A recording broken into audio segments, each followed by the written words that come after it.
ditado que diz que tudo que é demais faz mal. E realmente, a ansiedade, quando ela está demais, ela faz mal. A gente, quando fica muito ansiosa, quando a gente está muito ansiosa, ao ponto de a gente não conseguir controlar essa ansiedade, a gente começa a apresentar sintomas e sinais que sim, nos fazem mal, nos incomodam, nos perturbam. E a ansiedade, quando ela está em extrema quantidade elevada, ela pode até mesmo nos paralisar. Então, assim, quando ela tá, vamos dizer assim, demais, quando ela foge do controle, o que acontece com a gente? A gente começa a pensar muito rápido. A pessoa que está ansiosa, ela tem pensamentos acelerados. E esses pensamentos costumam ser pensamentos ruins, pensamentos negativos. Então, a pessoa, quando ela está demais ansiosa, ela começa a pensar que coisas ruins vão acontecer. Ela começa a viver muito de futuro. Então, é muito comum se ouvir falar que a pessoa ansiosa está demais no futuro. Ela não consegue viver o momento presente. Por quê? Porque os pensamentos dela são tão acelerados que ela já viveu o presente e ela já está vivendo o dia de amanhã. É aquela pessoa que deita na cama para dormir e começa a ter insônia. Por quê? Porque ela começa a pensar tudo que ela tem que fazer no dia seguinte, tudo que vai acontecer. E não só o que ela vai ter que fazer, mas como vai ser. Por exemplo, vou aqui simular uma pessoa que está extremamente ansiosa. Eu deito na minha cama para dormir, tá ali no meu horário de dormir, e aí o meu cérebro começa a vir, bom, amanhã eu tenho que acordar 6 horas da manhã, porque aí eu tenho que levar as crianças para a escola, preciso arrumar. Mas eu já sei que a Clarinha vai dar um trabalho, ela não vai querer acordar, ela vai querer levantar da cama, vai acabar me atrasando, e eu vou chegar no serviço atrasado, nossa, meu chefe vai ficar bravo comigo, mas aí ele vai me falar assim, e eu vou responder isso pra ele. Vocês estão conseguindo captar? A pessoa, ela tá deitada na cama para dormir agora, mas ela já tá pensando que ela tem que acordar X horas para acordar as crianças, para levar as crianças para a escola, para depois ir pro trabalho. Mas a criança, ela já tá pensando que a criança vai dar trabalho para levantar da cama, o que ela vai falar para a criança, como que vai ser, que hora que ela vai chegar no trabalho, que o chefe vai ficar bravo, o que o chefe vai falar, o que ela vai responder pro chefe. Ela praticamente já está vivendo o dia seguinte. E vejam só que o contexto desse dia seguinte é um contexto negativo. Ela já está pensando que vai dar tudo errado amanhã e tudo que ela vai ter que fazer. Ela já está ali deitada na caminha dela, cansada pelo dia seguinte que ainda nem chegou. E com isso ela demora para pegar no sono. Com isso, quando ela é vencida pelo cansaço e pega no sono, é aquela noite que ela não tem sonhos bons, é aquela noite que ela acorda a noite toda ou acorda mais cedo do que deveria e cansada porque não descansou, porque o cérebro passou a noite toda ali trabalhando, pensando no dia seguinte. Ela não descansou. Ela até adormeceu, porque ela foi vencida pelo cansaço, mas ela não descansou. O cérebro dela não descansou. Então essa ansiedade, olha como está exagerada. Está incomodando, está dificultando ela ter uma boa noite de sono. E como nós já comentamos algumas vezes, o sono é precioso, precisamos ter uma boa noite de sono. E aí ela começa a ter o quê? Prejuízos. Por quê? Porque ela acorda cansada, ela não vai ter a mesma produtividade no trabalho, e aí o chefe vai ficar bravo mesmo. E não é nem porque ela chegou atrasada, é porque ela não está conseguindo render no serviço, vamos dizer assim. Ela não está conseguindo produzir o que ela conseguiria caso ela tivesse dormido bem e ela estivesse descansada. Olha como essa ansiedade em excesso está prejudicando. Começa o quê? A paralisar. E aí começa a ter conflito no trabalho. E aí tudo começa a irritar, ela vai ficando irritada no serviço. E aí ela começa a não querer mais ir trabalhar. E aí ela chega em casa do trabalho estressada, acaba descontando às vezes no marido, nos filhos, falando o que às vezes não devia, não é realmente do coração dela. E aí ela se culpa por ter falado aquilo, porque a pessoa não precisava e nem merecia ouvir aquilo. E aí ela fica triste. Com isso ela se frustra no trabalho, ela acaba tendo um relacionamento ruim dentro de casa, se frustra no relacionamento, acaba se frustrando como mãe, né? Porque ela queria ter uma entrega melhor para os filhos. E aí? Isso, gente, sem falar dos sintomas físicos, tá? Que geram muito desconforto. Por exemplo, pernas que não param, fica o tempo todo agitada. Ela tá sentada, mas o pezinho tá ali, ó, balançando. Tremores, sudorese de mãos e pés, fica transpirando, né? Dificuldade de respirar, né? Começa a ficar, ai meu Deus, parece que puxa e o ar não vem. O ar não tá entrando no pulmão, parece. Tá entrando, mas a sensação que essa mulher que está em demasiada ansiedade é de que ela não está conseguindo respirar.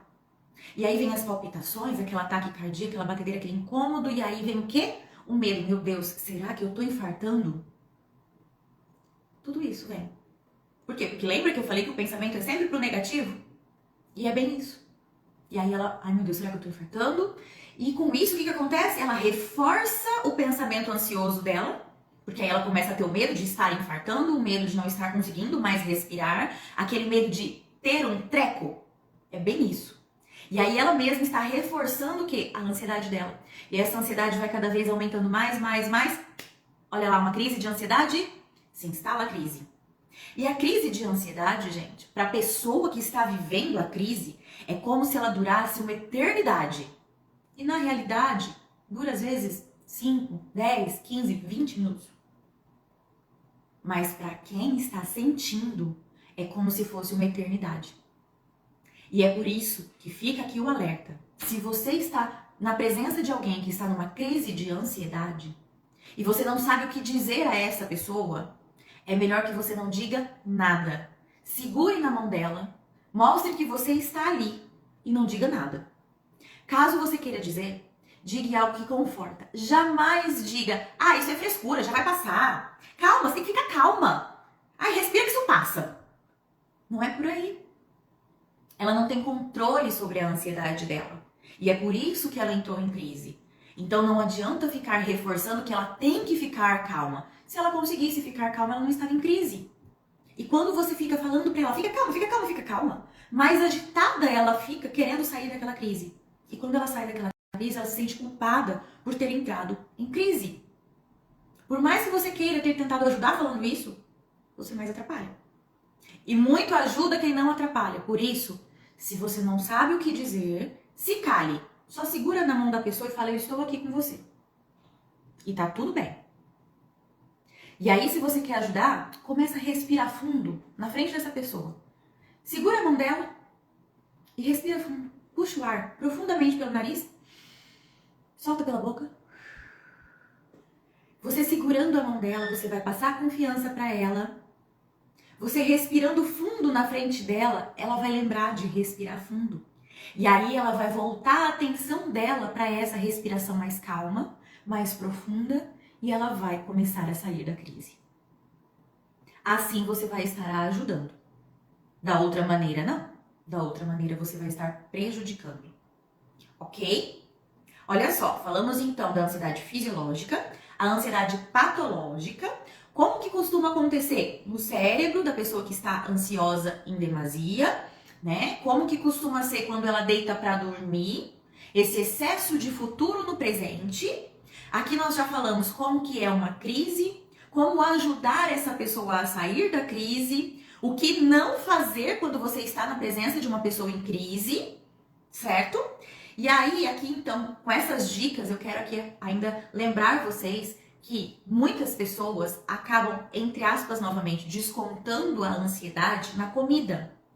Porque encontra, às vezes, conforto em determinados tipos de alimento e até mesmo na sensação da mastigação, um conforto que aquela ansiedade estava gerando desconforto. Então, aquele desconforto acaba sendo amenizado por determinados tipos de alimento que essa pessoa recorre a eles. Muito comum o chocolate, né? Comer um docinho. Dá umas beliscadinhas durante o dia. Comer um chocolatinho ajuda. Verdade, gente. O chocolate, quando ele é de 70% para cima, ele é rico em triptofano. E o cacau, né, que é rico em triptofano, que está presente nesse chocolate numa quantidade um pouco maior, ele ajuda sim, tá? Porque o triptofano, ele ajuda nas crises de ansiedade, na ansiedade no contexto geral. Então, de onde vem isso? Onde eu posso encontrar, doutor, esse triptofano? Banana, abacate, abacaxi, castanhas de modo geral, eu indico aqui a do Pará, que também é rica em zinco, que também ajuda muito, tá? Ovos, queijos, olha só, comida do nosso dia a dia. E eu sempre oriento as minhas pacientes, no período noturno, fazer umas refeições um pouco mais leves, para que a nossa digestão também seja facilitada e colocar nessas refeições, por exemplo, o alface. Ele ajuda muito a dar sono. Então, quem tem dificuldade para dormir, vamos recorrer à alimentação como uma aliada e não descontar na alimentação essa ansiedade de uma maneira prejudicial.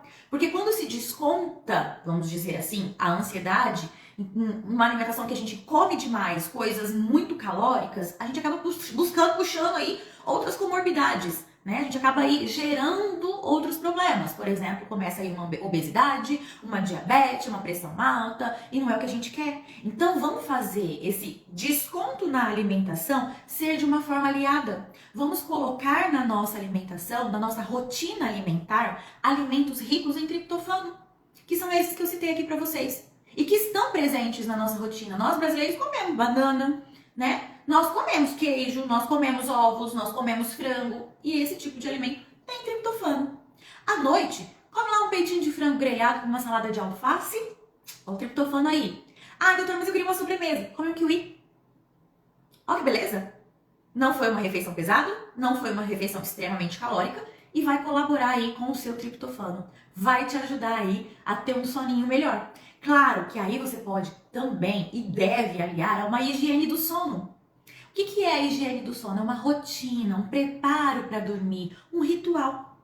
Algumas pessoas começam a sentir mais sono lendo, outras ouvindo uma música que relaxe. O que eu sempre oriento é, de um determinado horário, começa a apagar as luzes da casa, começa a criar um ambiente mais silencioso, com uma temperatura mais confortável. Aqui em Fernandópolis é muito calor. Então, vai ligando o ventilador, né? Quem tem ar-condicionado vai ligando o ar-condicionado, vai deixando um ambiente confortável e de maneira que ele sinalize para o seu cérebro que está chegando a hora de dormir. Então, olha só, o nosso corpo, ele foi feito para ficar acordado durante o dia com a luz do sol e dormir durante a noite sem a luz do sol, no escuro. Então, quanto mais escuro estiver o ambiente, melhor para o nosso organismo, para o nosso cérebro entender, para a nossa produção hormonal da melatonina, para a gente conseguir dormir melhor, tá? Então, aí começa a desligar celular, afasta celular. Começa a deixar a casa mais silenciosa, mais escurinha, temperatura confortável. Quem gosta de cheirinho, põe lá uma velinha de lavanda, às vezes tem ali o aromatizador, põe lavanda, né? Me vai colocar uma coisa energizante nesse horário. Nesse horário são coisas mais calmantes. Toma um chazinho, tem pessoas que são adeptas aos chás. Toma um chazinho, a gente tem melissa, camomila, erva doce, erva cidreira, mulungu. São todos chazinhos mais relaxantes, mais calmantes. Cria esse hábito de deixar esse ritual, de fazer esse momento preparatório para o sono. Para você conseguir ir desacelerando. E a hora que você deitar na cama, você vai deitar para dormir. Não é deitar na cama para mexer no celular. Não é deitar na cama para ler. Você não vai ler na sua cama. Você vai deitar na cama para dormir. Porque se você deitar na cama antes do sono chegar em você, você vai começar a revirar na cama, vira para um lado, vira para o outro, vira para um lado, vira para o outro. Aí parece que a cama tá quente, depois a cama tá fria, depois a cama tá quente, tá fria. Sabe aquela história da formiga na cama? Vai ter essa sensação e não vai pegar no sono. Então, começa a sinalizar para o seu cérebro, é hora de dormir, para que você tenha uma noite de descanso. E descanso que eu falo não é só do corpo estar deitado, é descanso do seu cérebro. Dormiu bem, no outro dia você vai acordar e você vai fazer o quê? Abre a janela. Deixa entrar a luz solar. Deixa bater o raio solar no seu quiasma óptico. Entrar só no olho. Para quê? Para ativar o seu ciclo circadiano, produção de cortisol, energia. Porque durante o dia a gente precisa de energia para as nossas atividades do dia. Certo? E aí eu quero lembrar aqui também da importância da hidratação, gente. O nosso cérebro, ele fica aqui dentro da nossa calota craniana embebido por líquido cefalorraquidiano. Vocês já perceberam que quando vocês bebem menos água, é comum dar a boca seca e dor de cabeça? Então, acordou? Raspa a língua para tirar as toxinas que vieram para sua língua durante a madrugada.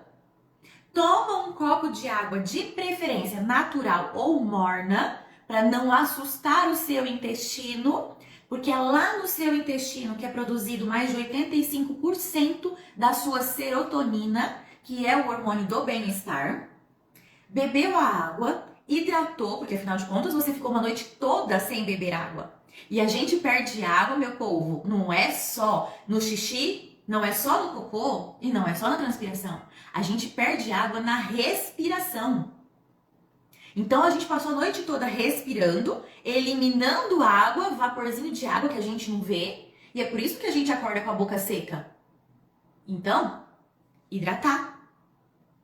Combinado?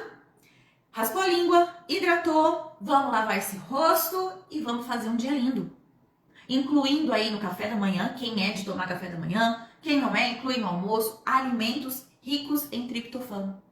Vamos começar a criar rotinas que nos ajudem a libertar da ansiedade. E eu falei libertar, não falei curar.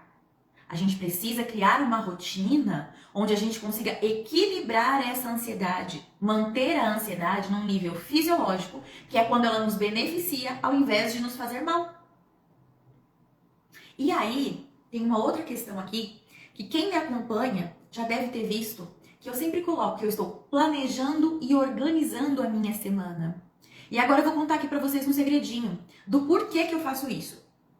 Claro que além de eu ter muitas atividades, eu preciso organizar esse monte de atividade, que muita gente tem, é porque quando a gente é uma pessoa com um pezinho lá na ansiedade para deixar ela aumentar demais, a gente precisa lançar mão desses meios, dessas estratégias. Se a gente tem uma rotina e um planejamento, a gente tem uma organização, isso gera um conforto onde a gente acredita que está tudo sob controle. A pessoa que está ansiosa em demasia, aquela ansiedade patológica, ela tem a sensação de que ela perdeu o controle. E nós, seres humanos, temos o costume de querer ter o controle de tudo. A gente não tem, mas a gente quer ter o maior possível, o maior controle possível de tudo que der. Claro, gente, a minha organização e o meu planejamento nem sempre sai igualzinho eu coloquei ali, né? A gente tem os imprevistos, a rotina, a vida, ela é dinâmica, né? Mas se a gente estiver ali preparado para essa dinâmica da nossa vida, a gente consegue ajustar e enfrentar as situações que estão fora do nosso controle com uma maneira mais leve.